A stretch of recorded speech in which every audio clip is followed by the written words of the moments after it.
Perdonen si tardo en enfocar la vista. A mis 91 años ya las cosas no son como antes. Me llamo Mateo. Mateo Ramírez, para servirles, aunque ya casi nadie me llama. Aquí me tienen, en mi ranchito, con mis recuerdos como única compañía la mayor parte del tiempo. Si tienen un ratito, si no les quito mucho su tiempo, quisiera contarles mi vida. No es una historia de héroes ni de gente importante, no señor. Es la historia de un hombre de campo, que trabajó de sol a sol, que amó, que formó una familia, y que ahora, bueno, ahora las cosas son diferentes. Siéntense aquí conmigo en el portal, mientras el sol baja. Quizás en mi historia encuentren algo, o quizás solo le hagan compañía a este viejo que ya habla más con las paredes que con la gente. ¿Me escuchan un ratito? Nací allá por 1930 y tantos, en un ranchito perdido entre cerros, donde el sol pegaba fuerte y el agua a veces escaseaba. Mi nombre es Mateo, aunque ya pocos se acuerdan de llamarme así. 91 años, ¿quién lo diría? Se me han ido acumulando como el polvo en los muebles viejos. Mi infancia, ¿qué les puedo contar? Fue sencilla, como la vida misma en aquellos tiempos. Éramos muchos hermanos, una escalera de chamacos corriendo descalzos por la tierra seca. Mi apá trabajaba la tierra de sol a sol, y mi amá se multiplicaba para cuidarnos a todos, con su rebozo siempre puesto y una paciencia infinita. Aprendí a leer y escribir a duras penas en la escuelita rural, con un maestro que llegaba a caballo cada tercer día. Pero mi verdadera escuela fue el campo. Aprendí a sembrar el maíz, a cuidar las chivas, a conocer las nubes que anunciaban lluvia y las estrellas que guiaban en la noche. No había lujos. ¿Qué va? A veces la comida era solo frijoles y tortillas, pero no recuerdo haber pasado hambre de verdad. Hambre de cariño, quizás un poco. Mi apá era hombre de pocas palabras, curtido por el sol y el trabajo. Demostraba su amor a su manera, trayendo el pan a la casa, pero le costaba un abrazo, una palabra de aliento. Mi amá sí era puro corazón, aunque anduviera siempre corriendo. Sus manos ásperas eran las que curaban los raspones y las que nos arropaban por las noches. Soñaba, como todos los niños. Soñaba con irme lejos, a la ciudad, a conocer el mar que solo había visto en estampitas. Soñaba con tener zapatos nuevos, con no tener que remendar los huaraches cada 2 por 3. Pero sobre todo, soñaba con tener mi propia familia algún día. Una familia donde hubiera risas, donde las palabras de cariño no se atoraran en la garganta. Veía a mi apá y a mi amá, tan serios a veces, tan cansados, y me prometía a mí mismo que yo sería diferente. Que a mis hijos les daría todo el amor que a mí quizás me faltó un poquito. Los años de niño se fueron rápido, entre juegos con piedras, carreras por el monte y responsabilidades que llegaban pronto.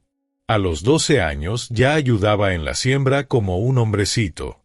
El cuerpo se hacía fuerte, pero el corazón seguía siendo el de un niño que miraba las estrellas y se preguntaba qué le depararía el destino allá, más allá de los cerros que rodeaban nuestro pequeño mundo.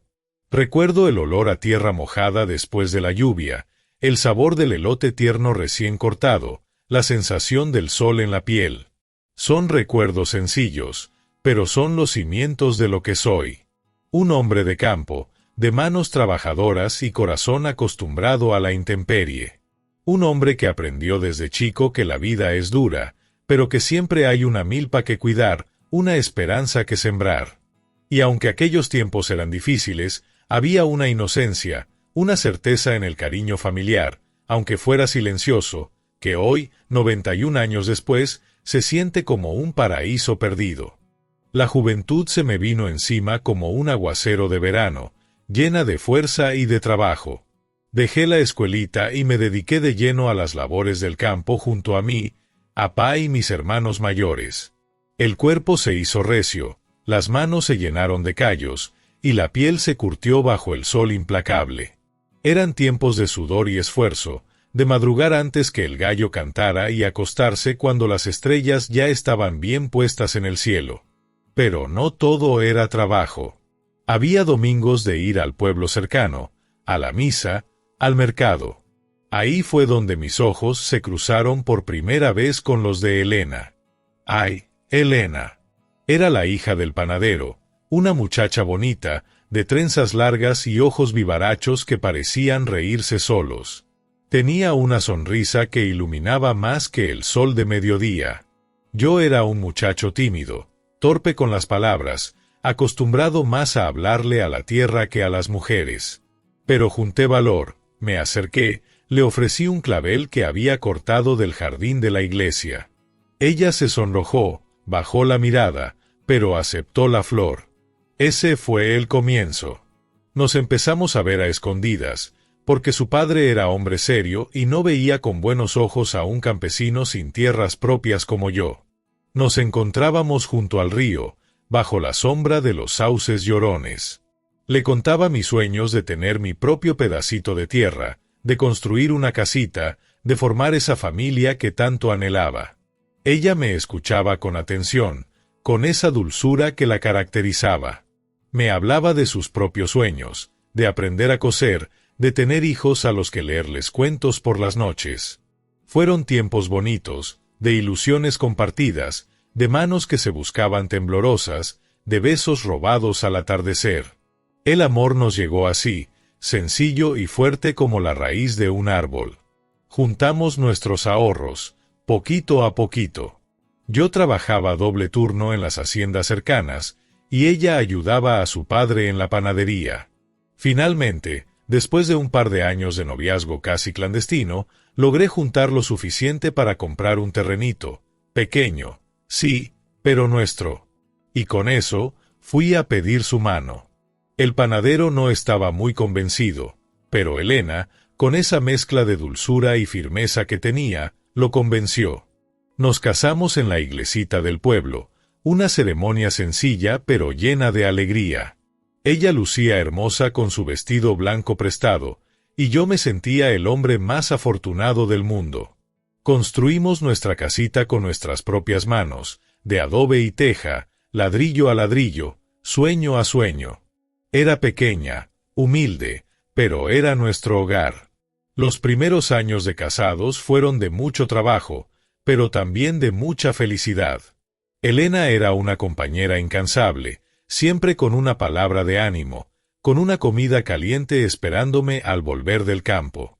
Aprendió a coser, como soñaba, y hacía ropa para nosotros y para vender.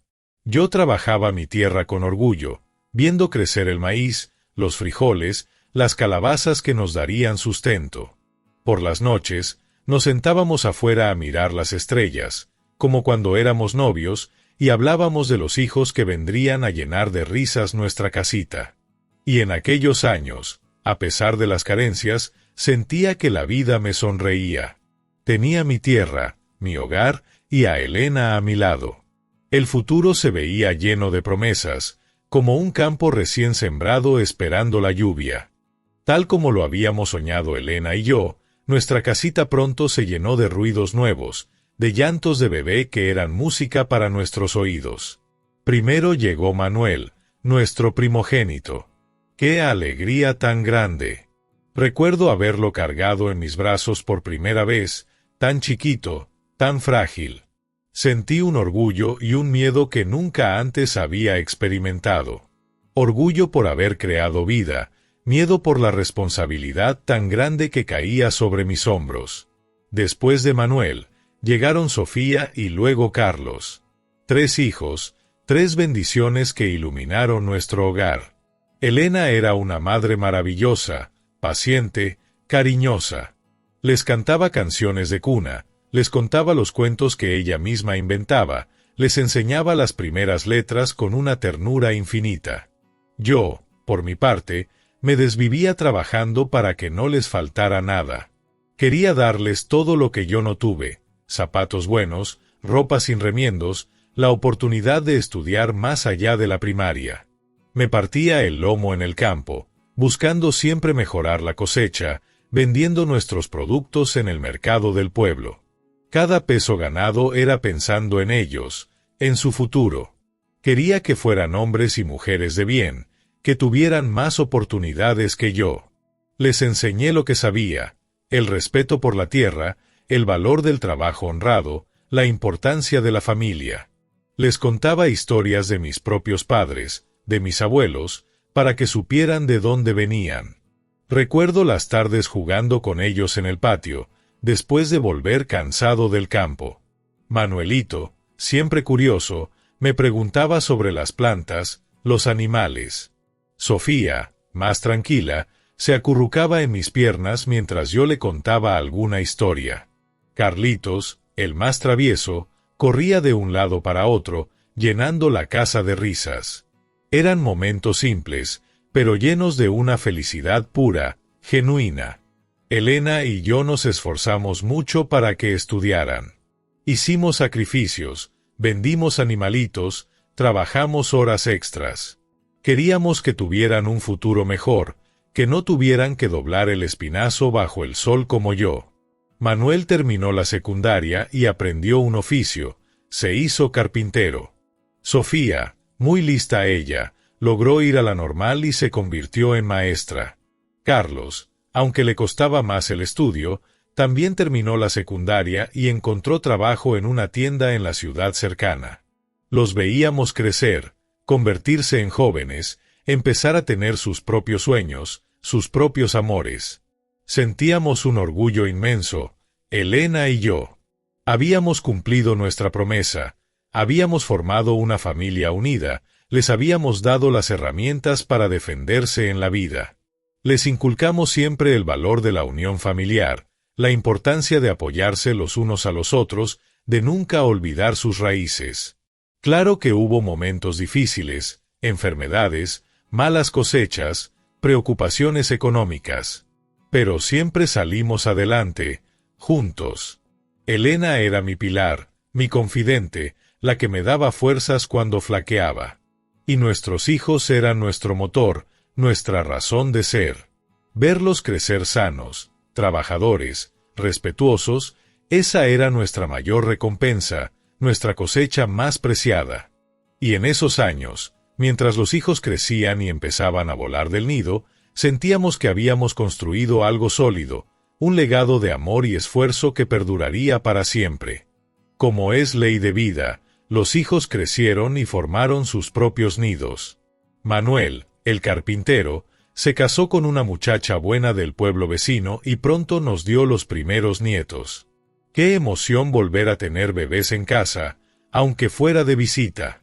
Sofía, la maestra, encontró el amor en un colega y se mudó a una ciudad un poco más grande, donde había mejores escuelas. Carlos, que trabajaba en la tienda, también se casó y se estableció en la ciudad cercana, buscando prosperar. Al principio, todo era alegría. Los domingos, la casa se llenaba de nuevo con las risas de los nietos, el parloteo de nuestros hijos y nueras. Elena preparaba comidas grandes, mole, tamales, lo que fuera para agasajarlos. Yo me sentía orgulloso de ver mi familia crecer, de ver a mis hijos convertidos en hombres y mujeres responsables, con sus propias familias. Parecía que el sueño que tuve de niño, el de una familia unida y llena de cariño, se había cumplido con creces. Pero poco a poco, sin darnos cuenta casi, las cosas empezaron a cambiar. Las visitas se fueron espaciando. Ya no eran todos los domingos. Primero fue cada 15 días, luego una vez al mes. Las excusas eran siempre las mismas: el trabajo, los compromisos de los niños, la distancia. Nosotros entendíamos, claro que sí. Sabíamos que tenían sus propias vidas, sus propias responsabilidades. No queríamos ser una carga. Elena y yo nos quedamos solos de nuevo en nuestra casita. El silencio a veces pesaba, pero nos teníamos el uno al otro. Seguíamos trabajando la tierra, aunque ya con menos brío. Cuidábamos nuestro pequeño huerto, nuestras gallinas. Las tardes las pasábamos sentados en el portal, recordando los viejos tiempos, hablando de los hijos, de los nietos. Elena extrañaba mucho el bullicio, las risas de los niños. Yo también, pero trataba de disimularlo para no preocuparla. Sofía, al vivir más lejos, era la que menos venía. Nos llamaba por teléfono de vez en cuando, nos mandaba alguna foto de los nietos. Manuel y Carlos, aunque vivían más cerca, también empezaron a distanciarse. Tenían sus trabajos, sus amigos, sus propios problemas. A veces pasaban semanas sin que supiéramos de ellos. Cuando venían, era deprisa, con el tiempo contado. Un saludo rápido, un plato de comida a medio comer y de vuelta a sus vidas. Empezamos a sentirnos un poco olvidados, como muebles viejos que estorban en un rincón. Les habíamos dado todo, nuestro tiempo, nuestro esfuerzo, nuestro amor incondicional. Y ahora parecíamos ser solo una obligación, una visita que cumplir de vez en cuando. Dolía, sí. Dolía ver cómo la vida moderna, las prisas, las nuevas prioridades, iban erosionando esos lazos familiares que creíamos tan fuertes. Elena, con su corazón de madre, sufría en silencio. Yo trataba de consolarla, de decirle que era normal, que los hijos tienen que volar. Pero en el fondo, yo también sentía esa espinita de tristeza, de decepción. ¿Habíamos hecho algo mal? ¿Les habíamos exigido demasiado? ¿O simplemente así es la vida, un ciclo de criar hijos para que luego se olviden de uno? Y mientras veíamos cómo nuestros hijos construían sus vidas lejos de nosotros, una sombra de incertidumbre empezó a planear sobre nuestro futuro. ¿Qué sería de nosotros cuando las fuerzas nos fallaran del todo? ¿Seguiríamos siendo parte de sus vidas, o nos convertiríamos solo en un recuerdo lejano? Los años siguieron pasando, implacables como el sol de agosto. Nuestros cuerpos, antes fuertes y resistentes, empezaron a sentir el peso del tiempo. A mí me dolían las rodillas al levantarme, la espalda se me encorvaba un poco más cada día. Elena también empezó a achacarse, le fallaba la vista, se cansaba más rápido. Ya no podíamos trabajar la tierra como antes. Tuvimos que vender la mayor parte del terrenito, quedándonos solo con la casita y el huerto. Fue entonces cuando la sombra de la ausencia se hizo más densa, más oscura. Las visitas de nuestros hijos se volvieron una rareza.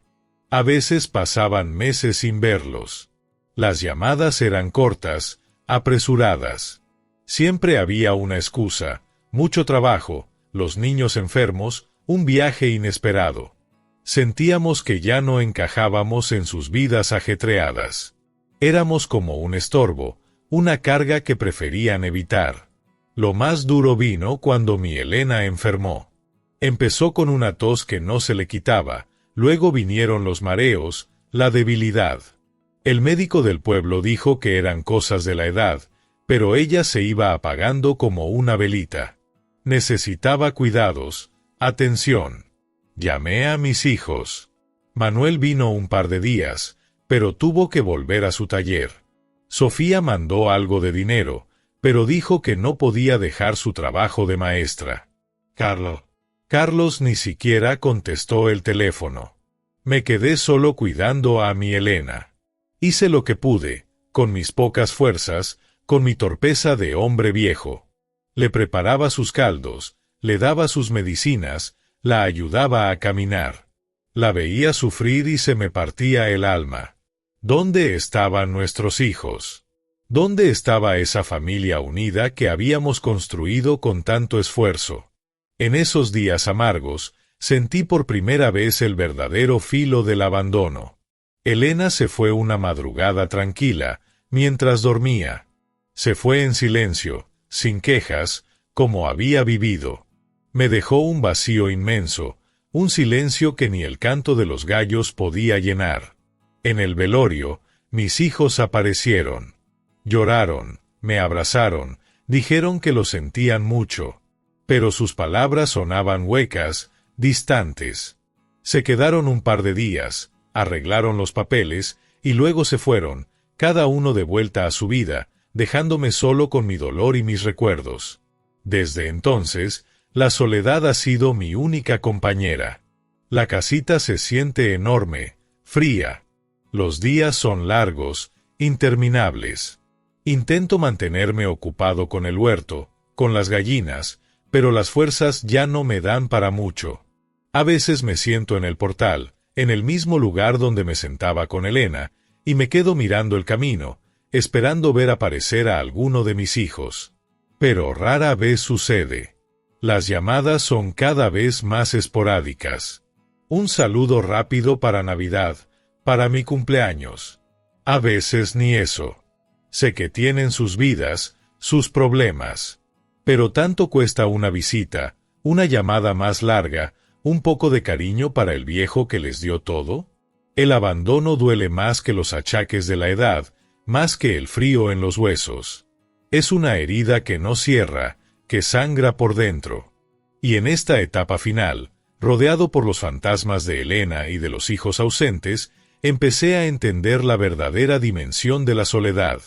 Ya no era solo la falta de compañía, era la sensación amarga de haber sido olvidado, desechado como un trasto viejo después de haber dado toda una vida. 91 años. Se dice pronto, pero pesan como piedras en el alma, sobre todo cuando la soledad es la única que te acompaña a la mesa. Aquí estoy, en mi casita de adobe que un día fue nido de amor y risas, y hoy es solo un eco de silencios. Me llamo Mateo, aunque creo que hasta a mí se me está olvidando mi propio nombre. ¿Para qué sirve un nombre si no hay nadie que lo pronuncie con cariño? Mis días son todos iguales. Me levanto cuando el sol ya está alto, porque el cuerpo viejo no da para madrugones. Me preparo un café ralo y un pedazo de pan duro. Ya ni hambre me da. Como por costumbre, no más. Salgo al huerto, arranco unas hierbas, les echo agua a las pocas matas que me quedan. Las gallinas ya ni ponen, están viejas como yo. A veces les hablo, les cuento mis penas. Ellas al menos me escuchan, o eso quiero creer. Luego me siento en el portal, en mi silla de tule, a ver pasar el tiempo. Miro el camino polvoriento, el mismo que recorrí de niño, el mismo por donde se fueron mis hijos para no volver. ¿Qué hice mal? Me pregunto una y otra vez. Les di todo lo que pude, les enseñé a trabajar, a ser gente de bien. Les di mi amor, a mi manera, quizás torpe, quizás silenciosa, pero era todo el amor que tenía. ¿Por qué me pagan así? ¿Por qué este olvido, este abandono tan cruel? Ya no espero sus llamadas. Ya no me asomo a la ventana cada vez que escucho un carro. Aprendí, a la mala, que esperar duele más. A veces, muy de vez en cuando, llega una carta de Sofía con algo de dinero. Lo agradezco, sí, pero el dinero no abriga el corazón, no llena el vacío que dejaron. Preferiría una visita, una palabra, un abrazo, aunque fuera de lástima. Los vecinos me ayudan a veces.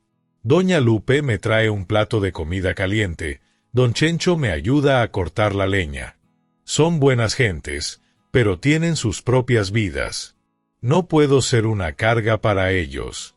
Así que paso la mayor parte del tiempo solo, hablando con mis recuerdos, con el fantasma de mi Elena. Le cuento cómo están las cosas, le pregunto qué haría ella en mi lugar. Pero ella ya no responde. He vivido mucho, he visto de todo. Sequías, inundaciones, tiempos buenos y tiempos malos. He trabajado como burro toda mi vida. He amado, he reído, he llorado. Creí haber construido una familia fuerte, un refugio para mi vejez. Y ahora no tengo nada. Solo esta casa vacía, este cuerpo cansado y un corazón lleno de grietas. No les guardo rencor a mis hijos, o al menos eso intento decirme. Quizás la vida los trató mal también, quizás están demasiado ocupados sobreviviendo en ese mundo moderno que yo ya no entiendo. Pero el dolor está ahí, clavado como una espina. El dolor de sentirte invisible, innecesario. El dolor del abandono. Ya no le pido mucho a la vida. Solo que la tierra me reciba pronto, que me reúna con mi Elena.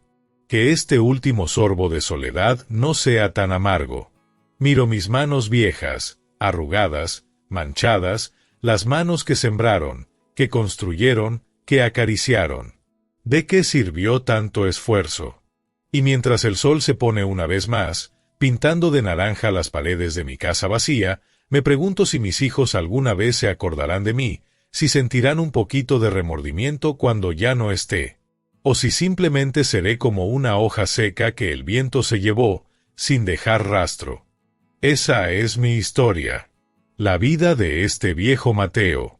Larga, sí, y al final, más sola de lo que nunca imaginé. Gracias por quedarse a escucharla. A veces, soltar las palabras ayuda un poco a que el corazón no se sienta tan apretado, ¿saben?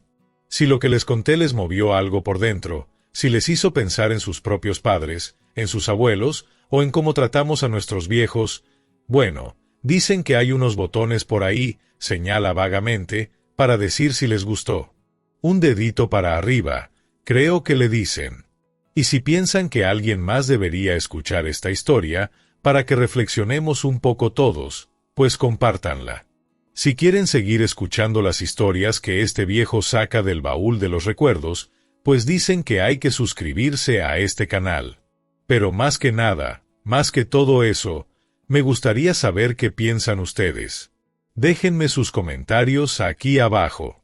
Aunque ya veo poco, me buscaré ayuda para leerlos.